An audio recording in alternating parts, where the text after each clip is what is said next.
Vous êtes en train de vous demander si vous installer au Maroc, ça ne serait pas une bonne idée, mais vous ne savez pas par où commencer. Je vais vous montrer dans cette vidéo comment j'ai fait pour m'installer au Maroc toute seule en tant que Française et comment je vis ma vie au Maroc depuis maintenant 4 ans.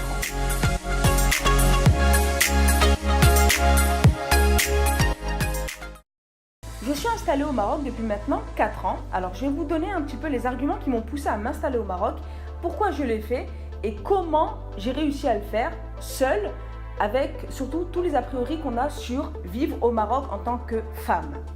Donc les amis, la première raison qui fait que j'ai voulu quitter la France et m'installer au Maroc, tout simplement c'est parce que je trouvais que le climat en France devenait toxique. Alors pour la petite histoire, moi je suis originaire de Nice. Et passé un temps, j'ai fait toutes mes études à Nice, j'ai eu une expérience un petit peu à l'international, aux États-Unis, un petit peu en France, un petit peu au Royaume-Uni, etc.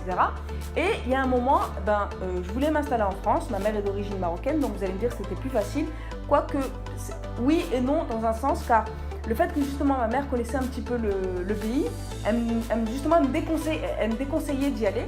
Ça peut être très dangereux en tant que femme. Donc elle me mettait clairement en garde, elle avait peur pour moi et elle me disait c'est peut-être pas une bonne idée que tu y ailles toute seule. Donc malgré tout ça, j'étais quand même convaincue, moi j'étais persuadée qu'il fallait que j'y aille et je me suis dit il faut que j'y aille et que je tente mon expérience et que je tente ma vie là-bas parce que vraiment moi la France j'y arrivais plus. C'est pas une question de France en tant que telle, hein. Je suis très attachée aux valeurs de la France et tout ce que vous voulez. Mais moi, pour mon mode de vie, la vie que j'aspirais à avoir, je la voyais vraiment mieux au Maroc. Et en fait, je regrette absolument pas parce que ça va faire bientôt maintenant 4 ans que je suis installée au Maroc. Et clairement, les raisons qui m'ont poussée à le faire, c'est le niveau de vie en France, qui est différent de celui du Maroc, ça c'est clair. Au Maroc, on a un meilleur niveau de vie, ça c'est la première des raisons. Deuxième des raisons qui m'ont poussée à m'installer au Maroc, c'est les opportunités de carrière qu'on a au Maroc quand on est diplômé. Vous savez sûrement qu'un diplôme étranger est beaucoup plus valorisé au Maroc qu'un diplôme marocain. La triste réalité des choses ou pas, hein, on voit ça de l'œil qu'on veut, mais avoir un diplôme étranger, c'est beaucoup plus valorisé au Maroc. Moi j'ai un MBA que j'ai fait en partenariat avec l'université de Nice et San Francisco, ce qui fait que j'ai plus ou moins un bon diplôme. Vous pouvez toujours trouver beaucoup mieux que ça et beaucoup moins bien. Mais bon, là pour le coup, c'est plus ou moins bien. Disons qu'on arrive à trouver un boulot relativement facilement avec une bonne proposition salariale. Donc vous pouvez avoir un bon niveau de vie comparé à ce que j'avais moi en France. D'ailleurs, pour la petite histoire, moi j'ai toujours galéré à trouver des bons postes en France, malgré mon diplôme, malgré mes études, malgré mon expérience. Ça a été beaucoup plus facile au Maroc puisque clairement j'ai mis 3 semaines, après m'être installée au Maroc, j'ai mis 3 semaines pour trouver du boulot. Alors, je vais vous donner plusieurs raisons qui font que le Maroc, c'est une très bonne opportunité pour se développer, ne serait-ce qu'au niveau de la carrière, ne serait-ce que même développer un business ou alors, comme je vous ai dit, en termes de qualité de vie. Première raison que je vais vous donner, créer un business au Maroc, c'est pas du tout difficile. Il suffit juste que vous ayez de bonnes idées, que vous ayez un bon concept et après, toute la partie administrative et lancer votre business, c'est vraiment facile, ça ne demande pas beaucoup de complications ni d'investissement comme ce qu'on va vous demander en France avec les impôts, etc.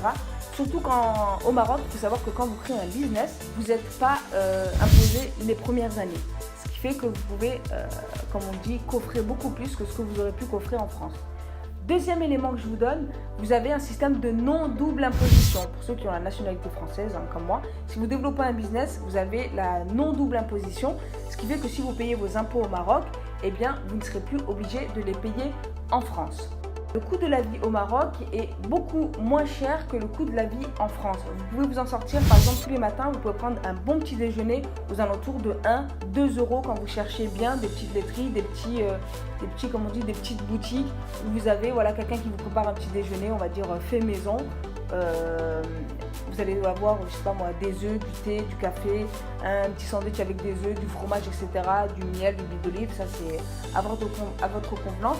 Vous allez voir, vous pouvez vous en sortir à, 2 euros maximum. Et midi c'est pareil, vous pouvez trouver des panini avec des frites. Là à midi j'ai pris panini, un truc bien consistant. J'ai pris panini, charcuterie de dinde avec des frites et une boisson. Bon, ben, j'ai payé 2,50 €. Qu'est-ce que c'est, quoi? Bon, ben, ici, on a le soleil 9 mois sur 12, ce qui est magnifique, quoi. On a la plage à côté pour si vous habitez à Casa, par exemple. Vous pouvez vous faire des week-ends à Marrakech. Hein, c'est exactement ce qu'on fait. Pratiquement un week-end sur deux, les gens descendent à Marrakech. C'est à 2h30 de Casablanca.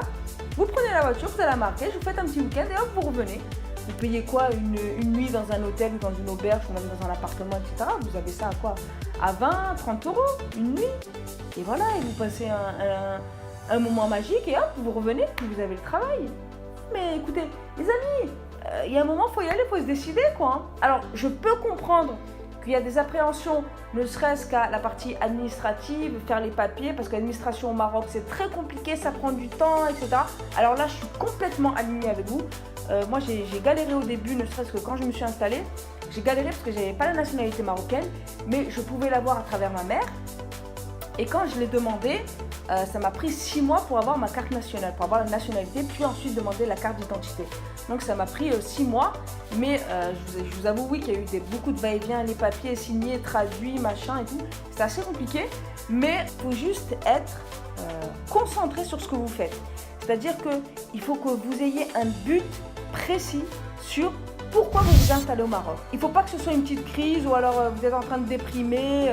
Il faut que ce soit une vision globale. C'est pas genre vous allez vous dire je vais m'installer au Maroc, vous y allez, au bout de 6 mois vous repartez en France. Après c'est à vous de voir, faites ce que vous voulez. Mais moi je préconise d'avoir une vision globale des choses. Premièrement, demandez-vous pourquoi vous voulez vous installer au Maroc. Sur le long terme, pourquoi vous le voulez. Donc réfléchissez à pourquoi vous voulez vous installer au Maroc. Il faut que vous, deuxièmement, vous soyez prêts aux obstacles que vous pourrez rencontrer, parce que on n'est pas dans Alice au pays des merveilles, vous allez toujours rencontrer des obstacles, quels qu'ils soient. Vous n'allez peut-être pas trouver un boulot tout de suite, vous allez voir que c'est compliqué, votre famille vous manque, vos amis vous manquent, l'environnement, la culture, choc des cultures, ah mais je m'y attendais pas, les gens ils sont pas comme chez moi, etc.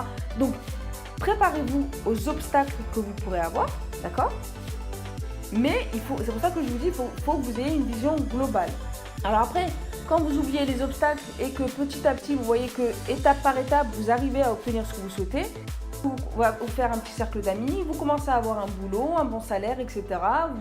Vous commencez à avoir votre appartement, vous achetez un appart, vous achetez une voiture, etc. Quand vous commencez à construire votre nouvelle vie au Maroc et vous commencez à voyager un petit peu à droite à gauche, et que vous obtenez finalement le cadre de vie que vous voulez, ben c'est là que vous allez vous rendre compte que vous avez bien fait de le faire.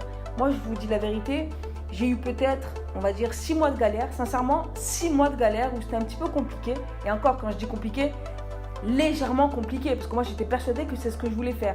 Donc, il y a eu la période de 6 mois où j'ai un petit peu galéré.